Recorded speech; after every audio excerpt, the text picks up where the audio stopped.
Okay, so this is my first video I ever made on YouTube, but I had to make one because of this show that I've been binging on for the last couple of weeks now. It's called Love After Lockup. I've seen a lot of reviews on it, and I've seen a lot of the episodes over and over, which probably makes me crazy, but whatever. Anyways, and now it's on episode 6, so I'm going to start from episode 1 for all the people who haven't caught on to it and don't know how juicy it is to see stupid people do stupid stuff.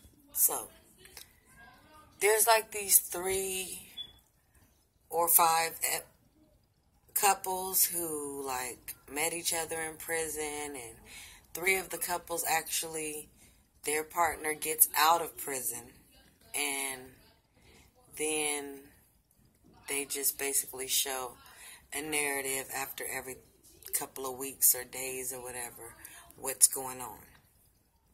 Okay, so the first couple that I'm going to start talking about is going to be Garrett and Jonna. The reason why I'm picking them is because I think Jared is fine as shit, but I don't want him. Don't want him.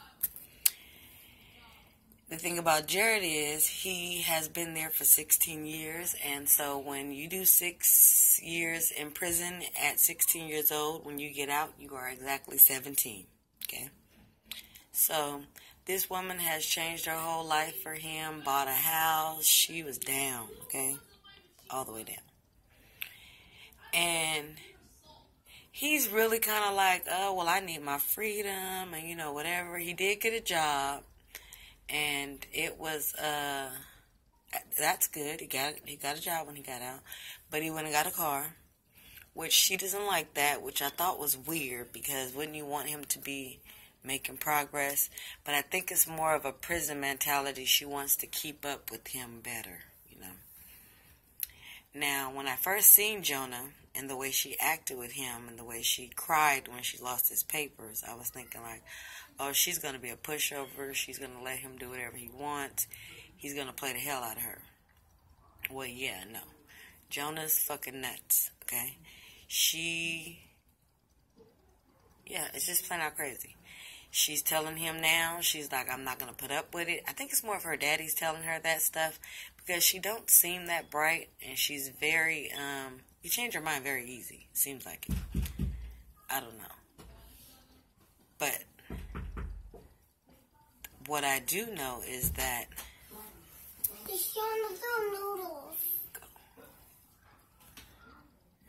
so she just seems like she's a little loopy, and she did fall for all the fantasies and everything that he sold her, which honestly, in all actuality, I personally believe that these people, when they're in prison, they mean what they say. Anyways, that's why you don't have kids that just jump in. They don't care. Anyways, so now she's kind of like, yeah, I'm not dealing. Oh, yeah, I forgot. The big piece of it is that he went out and stayed out all night long, which he went to a strip club, which he probably went and got some. I don't believe that he slept in his car. I'm sorry. I just don't. They would want him to believe that, but once he decided to go to a place where there was no cameras allowed, I knew that he was up to some drama now. I ain't about to play with nobody's boyfriend, but whatever. So she's telling him, you did this right before my birthday, 2 days before my birthday, as if he gave a damn. He looking at her like, okay, well, you lucky it's not your birthday. Just have a good day. Come on now, quit bitching. Anyways.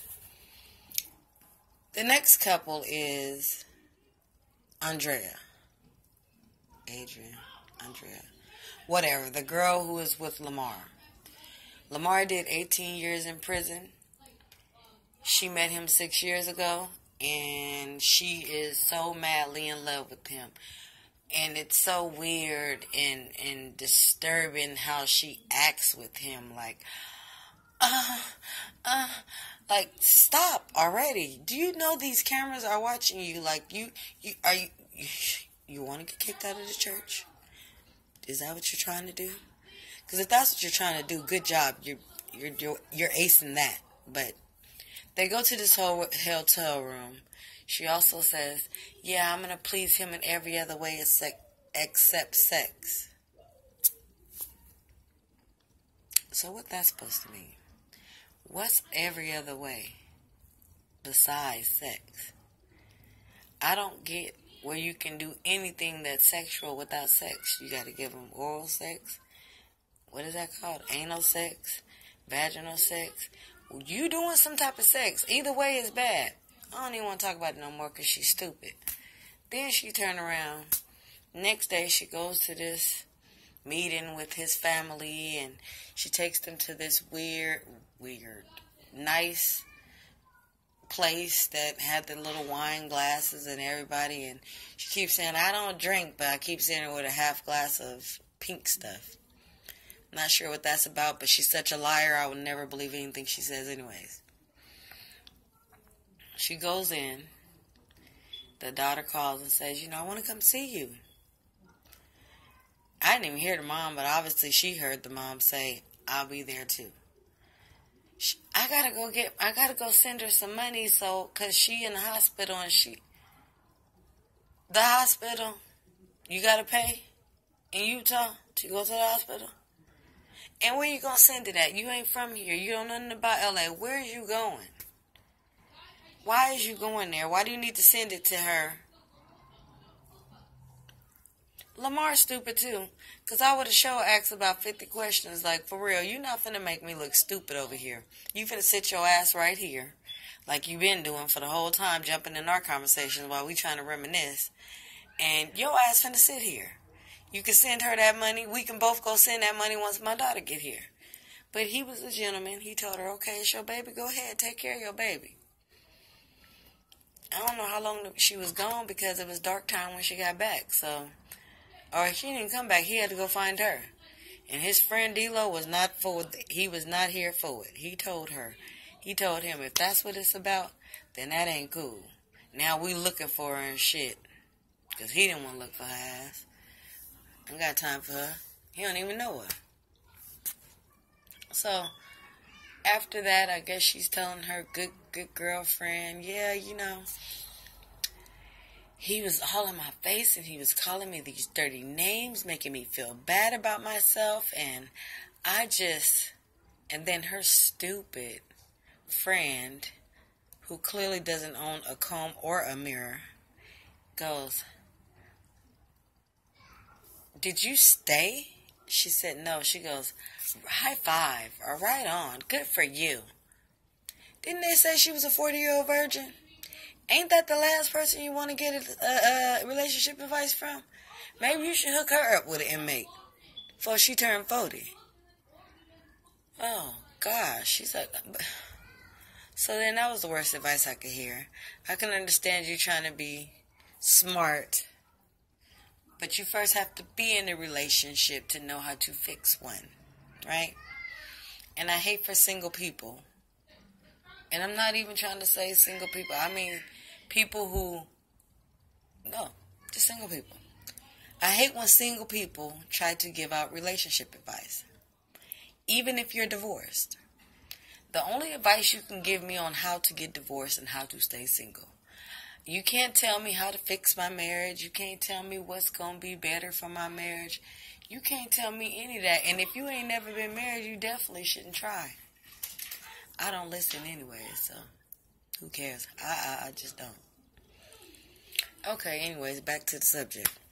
So we go. The next one is Dom. Dominic and who cares, whatever her name is. Okay, so my first problem with that is that she looks nothing like the pictures that they looked like together when they were together. All of her pictures, her lips are blown up now. She don't have a line in her forehead. She looks like she's aged like something, and she's a little loopy. So I'm pretty sure they have her on some sedated kind of medicine or something, because she's really loopy. She's just like, yeah. And when I first seen him, it was like love at first sight. And it was the best sex of my life. Okay. So, that's why you waited for him for 6 years? Or are you the reason why he went to jail for 6 years because you got him in the bar fight? And that's the same bar fight you met him at. And you kept him on the run for 30 days. I don't know. I'm just making assumptions. I'm just saying.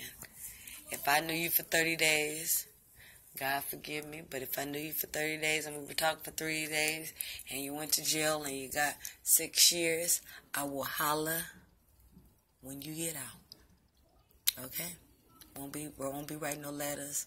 We won't be licking no stamps, no envelopes, none of that. Can't do it. I love to. I'll probably talk to you on the phone, but I'm not that kind of girl. I'm just not. I think that my heart goes out to those people because it takes a strong person to write a letter. Yeah, just write a letter. I write letters all day. I start them. Never send them or finish them. But whatever. Anyways, they got the right ones. Through all of this, these people are meeting these people through an inmate website. Now, my thought process would be if I did get desperate enough and say, hey, you know what? I'm going to go on that dating website for inmates. At least pick an inmate that's about to get out. Don't go on. And now, since we're going to talk about that, we're going to get on to Lizzie and the old guy. Not sure who he is. Lizzie's going to give that poor man a heart attack. I feel so sad for him. I mean, goodness. And you know what? I'm not even in jail, and I'll write him. He can send me $20,000, and I promise you I won't use them on drugs. Now, even before they mention drugs, when she's on the phone, I can tell that she's under the influence of something. Also, my knowledge of being in jail, they have just as much drugs in there as they do out. So, $20,000 in 2 years? You ain't eating that much. You look pretty thin, my mama. And not only do you look thin, you crazy as hell. I mean, anybody sitting in a prison cell with prison clothes on, got their legs crossed, who really thinks she's auditioning for a modeling agency. All the time in the back of her mind, she knew she wasn't getting out of jail. She got caught with when you go to jail and you get caught with stuff while you in there, they tell you what that look like. Okay, you got caught with a phone, that's 2 years. That could be 3 years. You know, if you get caught, I don't know what they'd say about drugs. I just know phones would be like, I guess it depends on how much drugs you have and where you got it from. But she probably didn't have much drugs because she ate them all. I don't think she had that much drugs. Just a little bit of drugs. They found the phone. They mad about the phone. I think she ate all the drugs. And, yeah. And so he's sad. He's going crazy. He's doing his garden or his yard or whatever. His friend, which she's somewhat suspect. I think she loves him in a different way, and he probably doesn't love her that way, but she does love him, and she cares about him. And she's a good friend because she knows how to come at him. Because you know me. I'm the type of girl that, I'm like, bitch, leave him. The motherfucking jail, that's good. Let him stay there. Now, at least you ain't got to worry about him keep stealing. You ain't got to worry about him coming here stealing your money. Your son don't like him. I don't like him. Clearly, the officers at the prison don't like him. Let's just say forget her. Or, how about this? Let's go find another inmate. One that's closer to home. 12 years? Anybody got no 12 years to be waiting on nobody? The hell going on with you? For 12 years, you know what happened in 12 years? Everything. Everything happened in 12 years. So, okay, 12 years. So he's like, he's going to pay $14,000 for a lawyer. Why can't I ever find somebody that love me that way?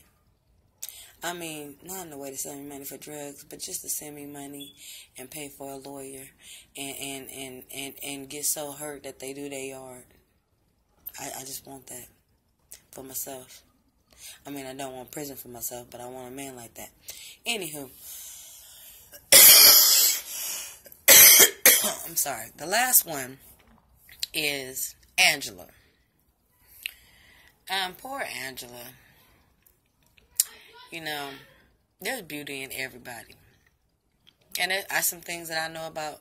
And when I see Angela, I look at her, I'm like, dang.